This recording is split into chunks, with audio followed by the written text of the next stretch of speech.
B.Ed BSc part 3 online classes में आपका स्वागत है। आज अपन बात करेंगे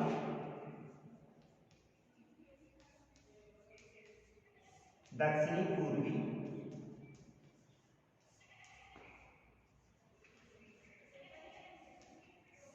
एशिया के भौतिक प्रदेश।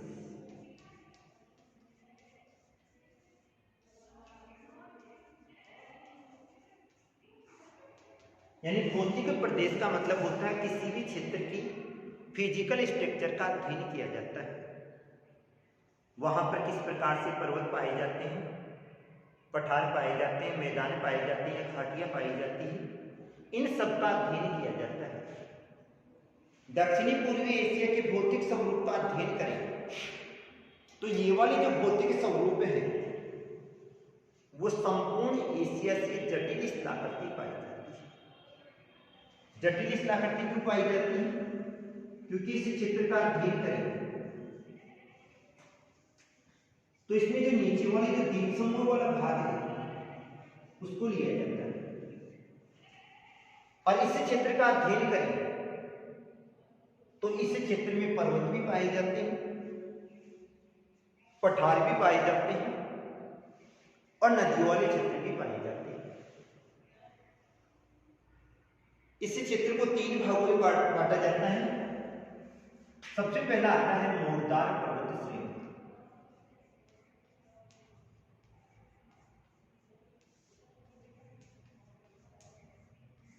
मोड़दार पर्वत श्रेणी। दूसरा आता है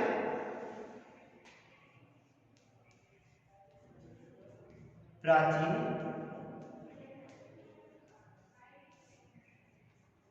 पठारी खंड,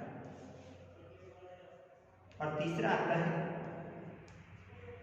मध्यवर्ती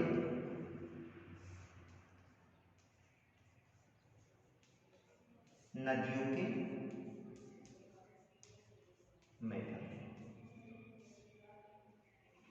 यानी दक्षिणी पूर्वी एशिया के भौतिक प्रदेश के अंतर्गत 3 मुख्य क्षेत्र आते हैं। मोड़दार पर्वत श्रेणी आती है, प्राचीन पठारी खंड आता है और मध्यवर्ती नदियों के मैदानी क्षेत्र आते हैं। मोड़दार पर्वत श्रेणियों की बात करें तो ये एशिया महाद्वीप के दक्षिणी भाग के अंतर्गत आती है, और दक्षिणी भाग की बात करें तो ये वाली जो पर्वत श्रेणियां हैं वो हिमालय के दक्षिणी भाग में फैली हुई है। संपूर्ण जो हिमालय पर्वतीय क्षेत्र आ गया,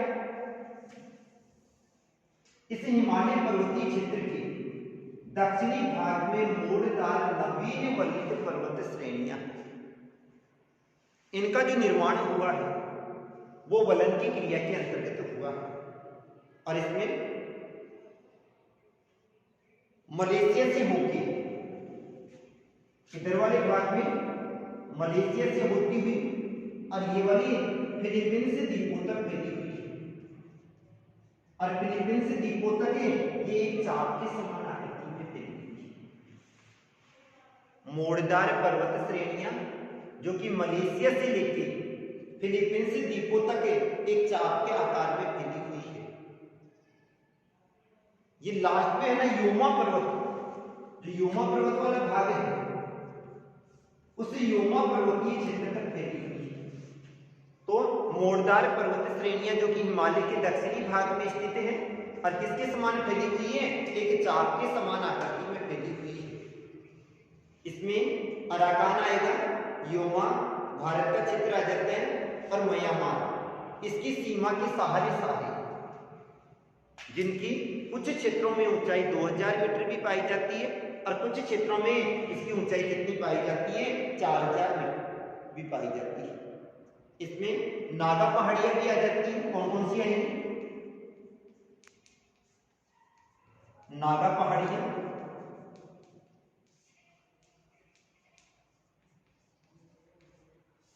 पटकोई की पहाड़ियां आ जाती है, लुसाई की आ जाती है, चीन वाली आ जाएगी और मणिपुर वाली आ जाएगी। ये सारी के सारी जो पहाड़ी क्षेत्र हैं वो इसी प्रदेश के अंतर्गत आते हैं। इसके अलावा पिंगु जो पहाड़ियां हैं, एक तरफ पूरे भाग से इरावती बहती है और एक तरफ सालवी बहती है। इन दोनों की नदियों के जो बीच वाला क्षेत्र है, इरावती और सालवी, इनके बीच में कौन सी है? पिंगु पहाड़ियां स्थित है जो अराकान योमा से जुड़ी हुई है। ये संपूर्ण प्रदेश का अध्ययन करें तो इस संपूर्ण प्रदेश में ज्वालामुखी पर्वत पाए जाते हैं, क्योंकि इन पर्वत श्रेणियों का जो निर्माण हुआ है वो ज्वालामुखी क्रिया के कारण से हुआ है। तो यहां पर क्या पाए जाते हैं? ज्वालामुखी पर्वत ही पाए जाते हैं। बोर्निया जो द्वीप है वो भी पहाड़ी वाले क्षेत्र पर स्थित है। ये नीचे वाले भाग में आ जाएंगे, सुमात्रा, बोर्निया। तो जो बोर्निया द्वीप है वो भी कहां पर स्थित है? पहाड़ी वाले क्षेत्रों पर स्थित है। और इस क्षेत्र का अध्ययन करें तो यहां पर अनेक जागृत ज्वालामुखी पाए जाते हैं। क्या पाए जाते हैं? जागृत ज्वालामुखी पाए जाते हैं। और विश्व का सबसे प्रसिद्ध जो क्राकाटाऊ ज्वालामुखी कौन सा है? क्राकाटाऊ, ये इसी पर स्थित है। तो बोर्निया द्वीप पे अनेक ज्वालामुखी पर्वत पाए जाते हैं, अर्थात यहाँ के जो पर्वतीय क्षेत्र हैं, इन पर्वतीय क्षेत्रों का जो निर्माण हुआ है वो किसके कारण से हुआ? ज्वालामुखी क्रिया के कारण से हुआ। इधर जावा आ जाएगा और सुमात्रा इंडोनेशिया के अंतर्गत आएंगे। ये दोनों के दोनों भी क्या है? द्वीप है। और इन द्वीपों पे भी सबसे अधिक ज्वालामुखी पर्वतीय पाए जाते हैं। और यहां पर 150 से अधिक ज्वालामुखी पर्वतीय क्षेत्र पाए जाते हैं।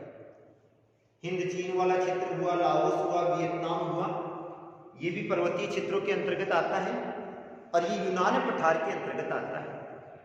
तो ये तो के एशिया के मोड़दार पर्वत श्रेणी। इसके बाद में अपन बात करते हैं प्राचीन पठारी खंड। प्राचीन पठारी खंड की बात करें तो प्राचीन पठारी खंड को 3 भागों में बांटा जाता है। सान का पठार,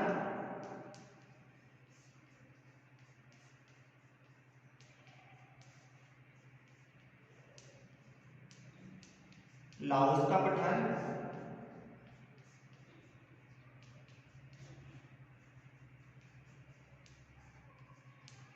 और सुंडा चक्र, यानी प्राचीन पठारी खंड। इसके निर्माण का अध्ययन करें तो इसका निर्माण भी ज्वालामुखी क्रिया के कारण से ही हुआ। और इस पठारी क्षेत्र को 3 भागों में बांटा जाता है। सान का पठार हो गया, लाओस का पठार हो गया, और कौन सा हो गया? सुंडा चबूतरा हो गया। सान का जो पठार है वो साल्विन नदी की, कौन सी नदी? साल्विन नदी की दक्षिणी और दक्षिणी पूर्वी भाग में स्थित है। ये म्यांमार के पूर्वी भाग में स्थित है और ये यूनान पठार के दक्षिणी भाग में स्थित है। साल्विन नदी के पूर्वी और दक्षिणी पूर्वी भाग में स्थित है और यूनान के पठार के समीपवर्ती क्षेत्र में स्थित है। इसकी औसत ऊंचाई की बात करें तो इसकी औसत ऊंचाई कितनी आती है? 900 मीटर आती है। ये वाला थाईलैंड तक फैला हुआ है और इस पठारी क्षेत्र की एक विशेषता पाई जाती है, ये संपूर्ण जो पठारी क्षेत्र है वो खनिज संपदा से परिपूर्ण है। अर्थात यहां पर खनिज संपदा क्या पाई जाती है? अधिक पाई जाती है। इस संपूर्ण पठारी क्षेत्र का जो निर्माण हुआ है वो ज्वालामुखी क्रिया के कारण से हुआ, क्योंकि यूनान के पठार के समीपवर्ती क्षेत्र में पाया जाता है और यूनान का जो पठारी क्षेत्र है वो भी कौन सी क्रिया के कारण से निर्मित हुआ है? ज्वालामुखी क्रिया के कारण से निर्मित। दूसरी बात आती है लाओस का पठारी क्षेत्र। लाओस का पठारी क्षेत्र जो कि 2100 मीटर तक ऊंचा है, और ये वाला थाईलैंड की सीमा पर स्थित है। 2100 मीटर की ऊंचाई पर स्थित है और कहां पर स्थित है? थाईलैंड की सीमा पर स्थित है। इसके उत्तरी भाग को ट्रेन हिंग के नाम से जाना जाता है। लाओस का जो पठारी क्षेत्र है उसका जो उत्तरी भाग है उसको किस नाम से जाना जाता है? ट्रेन हिंग के नाम से जाना जाता है। और इस क्षेत्र का अध्ययन करेंगे तो ये संपूर्ण क्षेत्र भी ज्वालामुखी से निकले हुए लावा से निर्मित है। और ज्वालामुखी से निकले हुए लावा से निर्मित होने के कारण से इस संपूर्ण प्रदेश में काली मिट्टी पाई जाती है। अतः ये वाला मैदानी क्षेत्र भी सबसे अधिक उपजाऊ मैदानी क्षेत्रों की श्रेणी में आता है। इसके बाद में आता है सुंदा चबूतरा। सुंदा चबूतरा की बात करें तो ये समुद्री क्षेत्र में फैला हुआ है और ये छिछला क्षेत्र है। छिछले क्षेत्र का मतलब होता है जहां पर जल का स्तर कम पाया जाता है। चबूतरे के समान आकृति पाई जाती है लेकिन जल क्या पाया जाता है? ऊपर वाले भाग में कम पाया जाता है। इसका जो विस्तार पाया जाता है वो मलेशिया में पाया जाता है और इंडोनेशिया के आंतरिक सागर तक पाया जाता है। ये वाला जो प्रदेश है वो मलेशिया और इंडोनेशिया में आंतरिक सागर तक फैला हुआ पाया जाता है, यानी अंदर तक के भाग में पाया जाता है जो कि चबूतरे के समान पाया जाता है। लेकिन जावा द्वीप इसी पे स्थित है, लेकिन इसका जो आगे वाला भाग है वो वलन की क्रिया के कारण से दक्षिण की ओर मुड़ा हुआ है। और जावा द्वीप किस पे स्थित है? इसी पर स्थित है। तो पठारी क्षेत्र के अंतर्गत 3 क्षेत्रों को लिया जाता है। शान के पठारी क्षेत्र को लिया जाता है, लाओस के पठारी क्षेत्र को लिया जाता है और सुंदा चबूतरा को लिया जाता है। इसके बाद में तीसरा आता है मध्यवर्ती नदियों के मैदान। दक्षिणी पूर्वी एशिया की बात करें तो दक्षिणी पूर्वी एशिया में मोड़दार पर्वत श्रेणियां भी पाई जाती हैं, प्राचीन पठारी खंड भी पाए जाते हैं। इन भागों से अनेक नदियां निकलती है जो कि बीच वाले भाग में बहती है, मैदानी क्षेत्रों का निर्माण करती है। इसमें मुख्य जो नदियां हैं इरावदी है,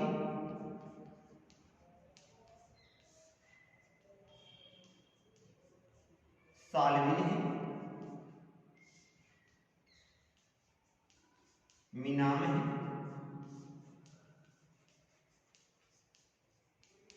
और मिकामी।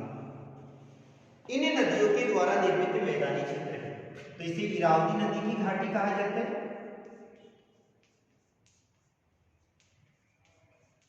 साल्विन नदी की घाटी आ जाएगी, मीनाम की घाटी आ जाएगी और मिकामी नदियों की घाटी आ जाएगी।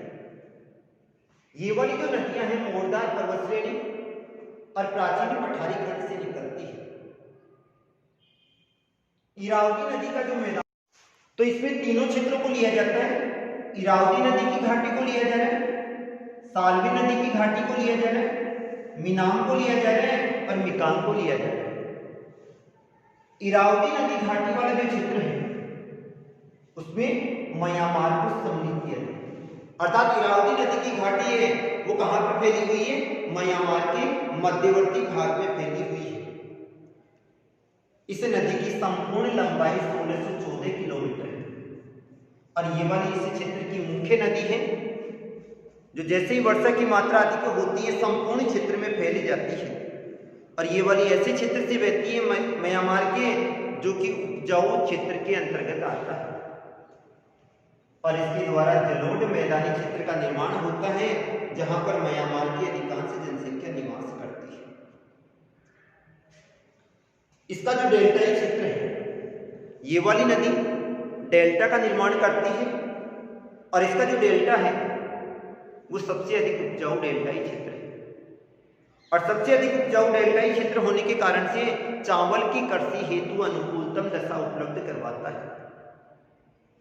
ये चावल की कृषि हेतु अनुकूलतम दशा उपलब्ध करवाने के कारण से इरावदी नदी का जो मैदानी क्षेत्र है या डेल्टाई क्षेत्र है उसको चावल का कटोरा भी कहा जाता है। क्या कहा जाता है? चावल का कटोरा भी कहा जाता है। दूसरा आता है साल्विन नदी घाटी।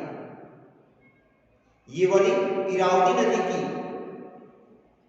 समानांतर उत्तर दक्षिण दिशा में बहती है और सान पठार के पश्चिमी घाटी से निकलती है। किसके?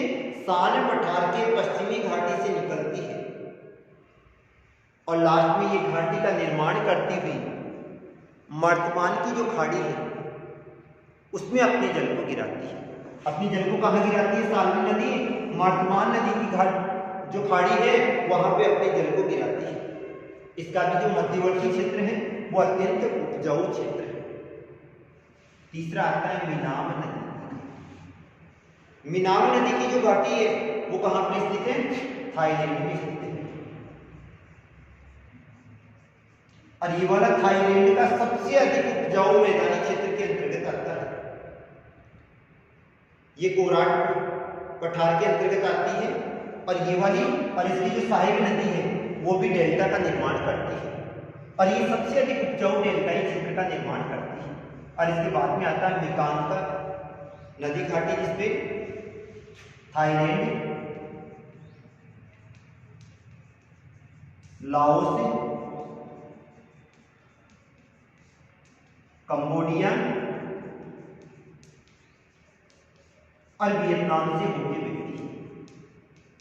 कहां से? थाईलैंड, लाओस, कंबोडिया और वियतनाम से होकर बहती है और लास्ट में अपने जल को कहां गिराती है? चीन सागर में गिराती है। अपने जल को गिराने से पहले ये डेल्टा का निर्माण करती है और ये भी सबसे अधिक उपजाऊ मैदानी क्षेत्र है। तो दक्षिणी पूर्वी एशिया के भौतिक प्रदेश को 3 भागों में बांटा गया है: मोरदार पर्वत श्रेणियां, प्राचीन पठारी खंड और मध्यवर्ती नदियों के मैदान। आज के लिए इतना ही। Thank you.